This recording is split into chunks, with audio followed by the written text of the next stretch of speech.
अस्सलाम वालेकुम मेरे प्यारे इस्लामी भाई और बहनों। आज मैं किसी एक ख़ास टॉपिक पे बात नहीं करूँगा। आज मैंने एक हलाकू खान का वाक़या पढ़ा, बड़ा सबक अंगेज़ वाक़या है। आप जानते होंगे, अगर आपने हिस्ट्री को मुताला किया तो हलाकू खान वो था जिसने बगदाद में तबाही मचा दी थी। बहुत से मुसलमानों को इसने कत्ल व गारत की। तो उसी सिलसिले में ये एक वाक़या है कि एक दफ़ा 300 मुसलमानों को उसने 3 सफ़ में खड़ा किया, 100 की 3 सफ़े बनाई। खुद घोड़े पे बैठा हुआ था और जल्लाद को हुक्म दिया कि इनकी गर्दनें तन से जुदा करते जाओ। अब जल्लाद उनकी गर्दनें तन से जुदा करना शुरू हुआ पहली सफ़ में। उसी सफ़ में एक बूढ़ा बुजुर्ग भी था।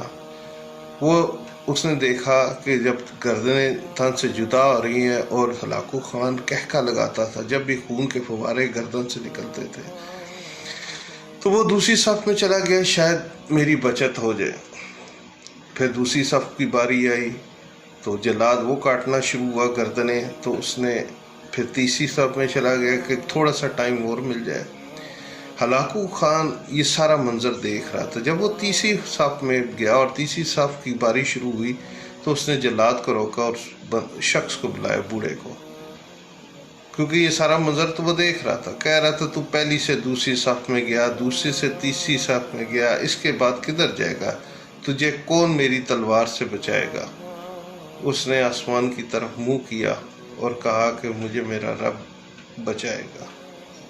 उसने कहा, तुझे मेरी तलवार से कोई नहीं बचा सकता। जब ये बात कर रहा था उस वक़्त अपने गुर्स को हाथ में पकड़ा था, उससे खेल रहा था। है तो बहुत शाहसवार था और काफ़ी सख्त किस्म का ये था और चालाक, और वो घुड़सवार था। तो वो हाथ से खेलते खेलते अल्लाह की करनी ऐसी हुई कि गुर्स इसके हाथ से स्लिप हो गया। जैसे ही गुर्द स्लिप हुआ, इसे पकड़ने के लिए ज़मीन पे ना गिरे, उसने नीचे झुका तो उसका एक पाँव जो रकाब से दूसरी तरफ से गिरा और ये नीचे ज़मीन पे आ गया और दूसरा पाँव रकाब में फंस गया और घोड़ा बिदका और भागना शुरू हो गया। अब इसके करिंदे घोड़े के पीछे भागे, पीछे पीछे, लेकिन घोड़ा तो किसी और के हुक्म से भाग रहा था।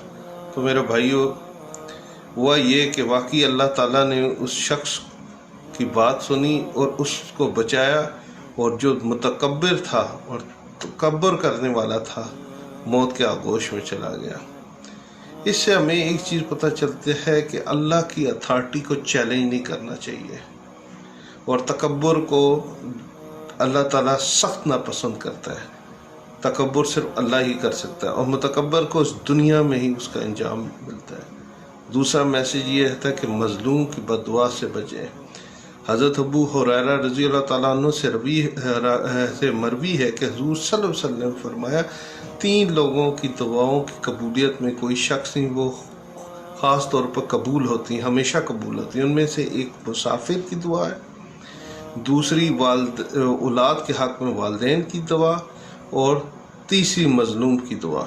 तो मेरे भाइयों, कोशिश करें कि तकब्बुर से बचें, जुल्म करने से बचें, ताकि आपके ऊपर रहम किया जाए। तो आज का ये एक मैसेज है। अल्लाह ताला आपको और मुझे अपनी हिफ्ज़-ओ-अमान में रखे।